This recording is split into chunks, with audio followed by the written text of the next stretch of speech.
Right,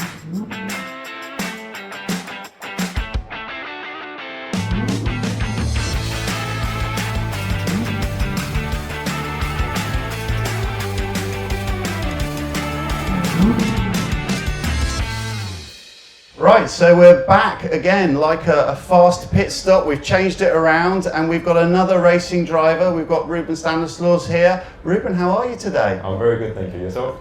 Very well, thank you, yeah. And are you enjoying Goodwood so far? I am, very much so. I've literally been here half an hour, but from what I've seen, it's bigger than ever before.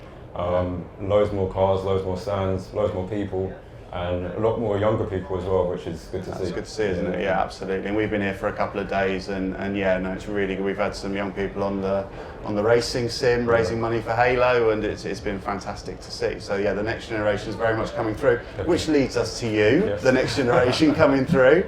So how have you been in the last year since we met here last time at Goodwood? I've been good. I've been busier than I thought. Yeah. This year hasn't turned out how I expected to from last year, but I've been making the most of what I can do. Because I've not actually been in the car this year at all.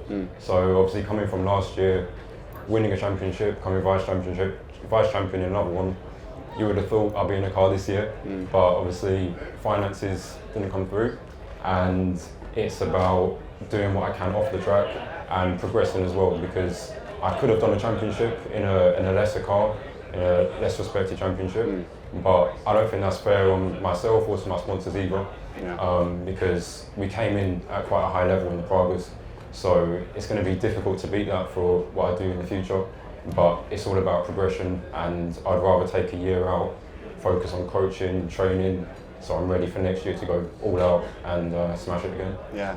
So yeah, let's talk a bit more in detail about that. What have you been working on this year, and what have you been doing to keep your eye in the game, really? Yeah, so I've been training a lot in the gym, there 3-4 times a week, just to get physically fit, because when I first got into the Praga, I couldn't do more than 10 minutes in the car. So it was a big eye-opener to realise how important physical fitness is, as well as mental fitness as well, that discipline and training yourself. But also on the simulators as well. That's been a massive focus for this year. I've been working with Motorsports, so I'm a brand ambassador for them now.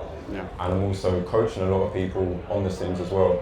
So yeah, just doing as much as I can on the sim, learning a load of different cars, different tracks. So whenever the opportunity comes up, I'm ready to go. Yeah. And last weekend, we'll talk about it in a second, but talking of sim racing, you won a competition recently, which led to doing something last weekend. Why don't you tell us a bit about that? Yeah, so I was actually doing a coaching session at Sim Motorsport with a kid called Zach Signy. He's 12 years old and yeah, great talent. And after that, I went to Blue Water with a few of my friends. We're just going to go to the studio to make some music. So we met up at Blue Water and I saw a couple of sims. So it was the Visa Cash Out RV team with the Hugo Boss collaboration. So obviously if I see sims, I'm going to have a go. And it was on F1, so I've never driven on that game before, around Silverstone. Obviously I know the track fairly well. Yeah. And I just had one go and I got one of the fastest times. And I didn't realise it was a competition at the time. I just gave it my all, and a few hours later I got an email come back saying you've won tickets to the British Grand Prix.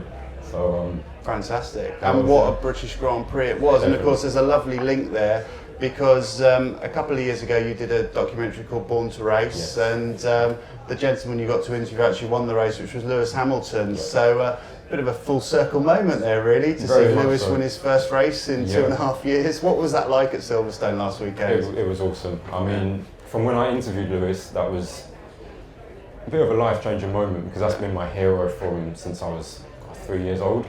That's how I got into motorsport, literally watching it with my dad on TV, and I said, I want to be like that, I want to do that one day. And I mean, Lewis hadn't won a race since I interviewed him a couple of years ago. Yeah, it's a good point, actually, isn't it? Yeah. That was the first time to see him win, and the first Grand Prix I've ever been to. So that was, it couldn't have been a better Grand Prix to go to. I'd imagine you probably want to come to a few more as a good luck omen. I'd love to. Yeah, exactly.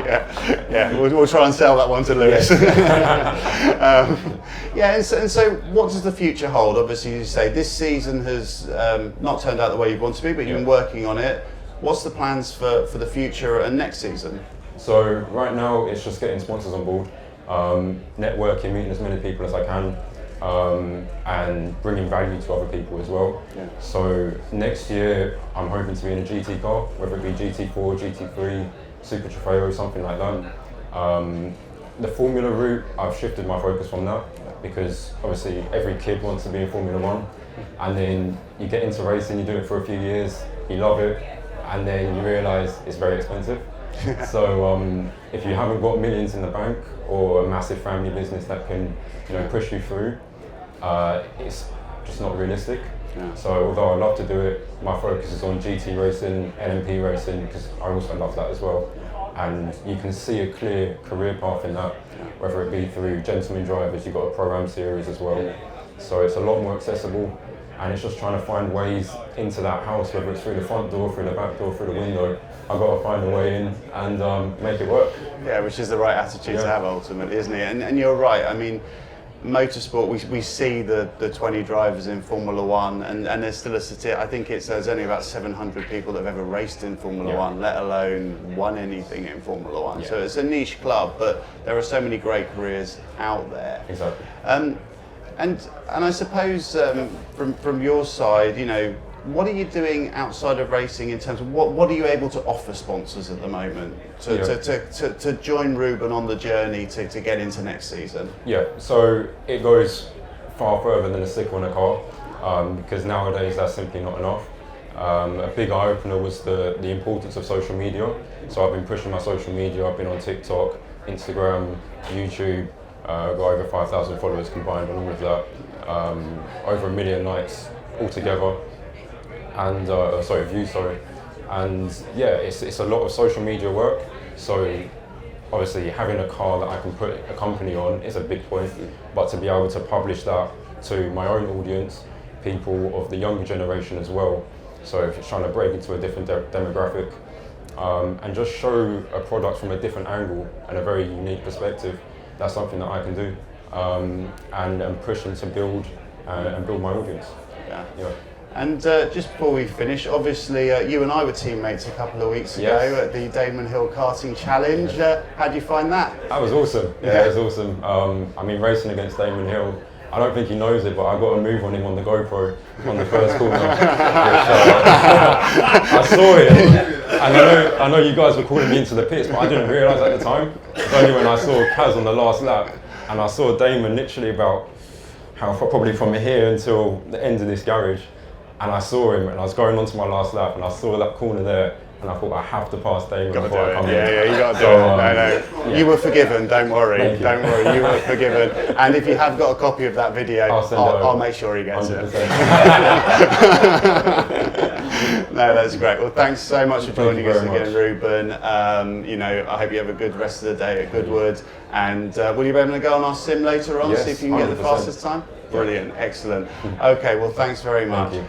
And thanks to Ruben, thanks for joining us everyone. And as I said earlier, we've got more speakers on today. We have Harry Sherrard, who is a motorsport historian. He will give the history of Goodwood and the Festival of Speed and how it's grown into this phenomenal event we're at today. And then at 3 o'clock, we've got Jim Wiseman, who's the producer of, or was the producer of Top Gear. In those prime years, he was the one that came up with the challenges. He was the one that came up with the Reason Price car. He also directed the Mansell Red 5 documentary, which was award-winning last year. So really worth coming to see him. And thanks again, Ruben. Thank you.